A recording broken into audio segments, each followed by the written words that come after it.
पोटच्या 16 वर्षीय मुलीला धमकावत तिच्यावर अत्याचार करणाऱ्या जन्मदात्यास छत्रपती संभाजीनगर येथील जिल्हा सत्र न्यायालयाचे न्यायाधीश वैरागड यांनी बुधवारी जन्मठेपेची शिक्षा सुनावली आहे।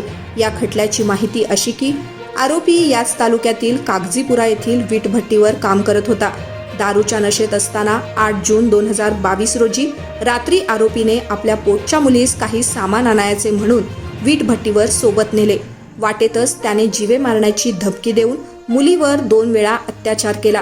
या प्रकरणी मुलीच्या तक्रारीवरून 9 जून 2022 रोजी खुलताबाद पोलीस ठाण्यात आरोपी विरोधात गुन्हा दाखल करून घेऊन पोलिसांनी त्याला अटक केली।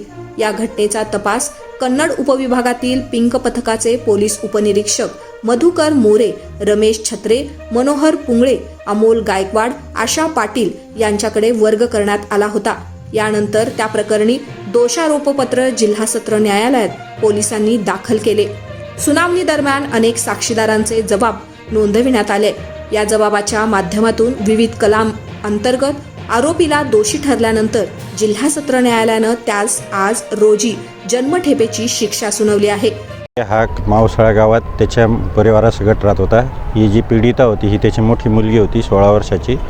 त्या दिवशी रात्री संध्याकाळी 7:30-8च्या टायमाला तो दारू पिऊन घरी आला आणि 2 लहान बहिणी आणि ती मुलगी बाहेर खेळत ओट्यावरती खेळत असताना बायकोला म्हटलं मला जेवायला वाढून दे आणि बायको आत ते हे करायला गेली। तेवढ्यात त्याने त्या मुलीला घेतलं, आपण वीटभट्टीवरती कागजीपुराच्या वीटभट्टीवरती सामान आहे ते सामान घ्यायला जाऊ असं त्याने बळजबरी नाही म्हणाली तरी त्याने जे आहे तर तिला बळजबरी मारत तिकडं नेलं।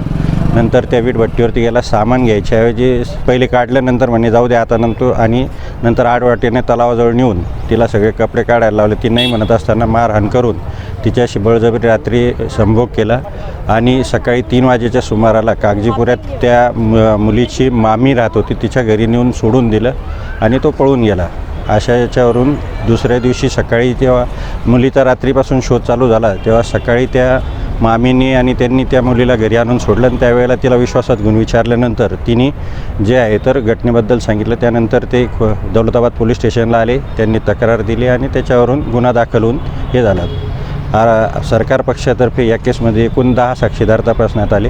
त्याच्यातले तिची स्वतःची, तिच्या आईची आणि डॉक्टरांची साक्ष महत्त्वाची ठरली आणि त्या 10 साक्षीदारांच्या बयानावरून कोर्टाने माननीय 8वे जिल्हा व सत्र न्यायाधीश AS वैरागडे मॅडम यांनी त्यात आरोपीला कलम 376(2) F, कलम 376(2) N, 323 506 खाली दोषी धरून 376 सबकलम 2 F नुसार मरेपर्यंत जेव्हा अजन्म कारावास आणि 50,000 दंड, 376(2) N प्रमाणे मरेपर्यंत अजन्म कारावास आणि 50,000 दंड, 323 3 महिने सश्रम कारावास 1,000 दंड आणि 506 1 वर्ष सश्रम कारावास आणि 1,000 दंड असा एकूण 2 लाईफ आणि 1,02,000 दंड असा हे केलेला आहे। या गुन्ह्याला किती कालावधी लागला? 2022ची घटना होती। 1.5 वर्षात साधारणतः या केसचा निकाल लागला।